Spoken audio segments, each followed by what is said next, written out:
So, here's a new kitty. Hi, kitty. That's the other kitty. Purrs like a motherfucker. He purrs like a motherfucker. I thought it was a girl, but he got balls.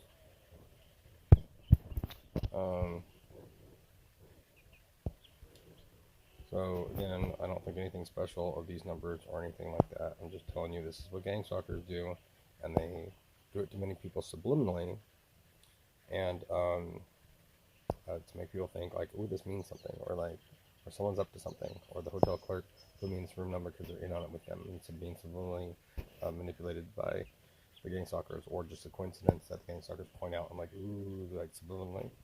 To me, they do it not so subliminally. They used to do it subliminally a long time ago. So, here we have 409 again. That was my hotel room at the Woodspring, I think in 2017, in August, I think. July and August, I think. I could be wrong on that, but I'm pretty sure it was. And that just happens to also be the total price of the room per week after taxes fall off. And I also mentioned the 409 cleaner.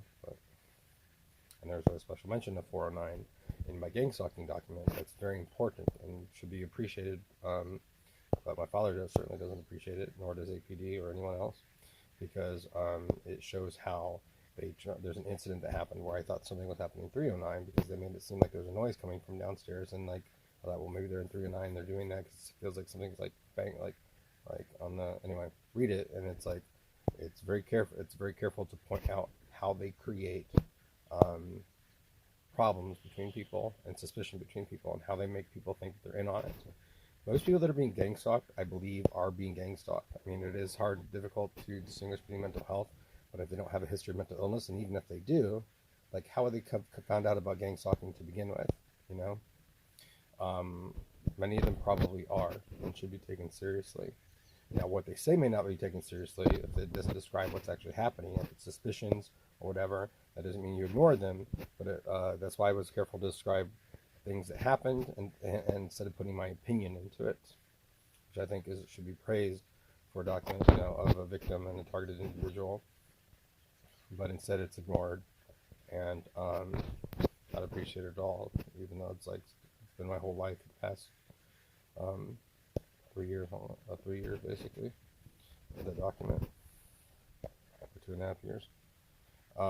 But the 409 is very significant in the fact that, it's just another example in there that points out how these gangstalkers do things to then create suspicion. That's why you see a lot of people on their gangstalking channels, they're like, oh, this person's following me, this person's following me.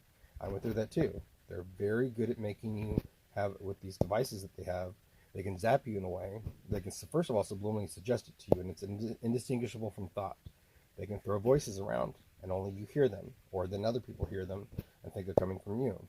That's why Will Cicada saw his roommate was talking behind his back. That's why George Longoria, or Jorge Longoria, thought that I was talking behind his back, and I wasn't. I would never do that. And that's why, shut up. That's why other people in my house thought people were plotting out against him. That's why Bernie thought I was out to get him. That's why he kept reacting. That's why he was part of the first year of hell for me, along with my work at TransUnion and Eastcan. But it's very important in that document to look up the 409 reference in there. It talks about how they basically tried to make me think the maintenance man was in on it. Not that he couldn't be, but I try to be very careful because they can manipulate every single one of your 5 senses, and that's the truth. They can even zap you in a way so that you can feel depressed or angry like a motherfucker or happy. They can literally do that. They can literally mimic highs, and they can literally mimic the highs of different drugs. I've experienced 3 of them, 3 different kinds, and 4 of them, I guess, if you count cigarettes. Whenever you say borrow cigarettes or whatever, you have one or one, you get a buzz from a cigarette. So they can zap you in a way also that makes you feel certain about something, or makes you go, huh, or blah blah. And I'll mention someone else right now. I'm just sick of this shit. But so they're like, ooh, 409, ooh. I'm like, I don't give a shit.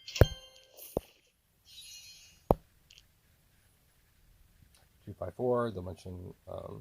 We're mentioning Brian Duchamp, and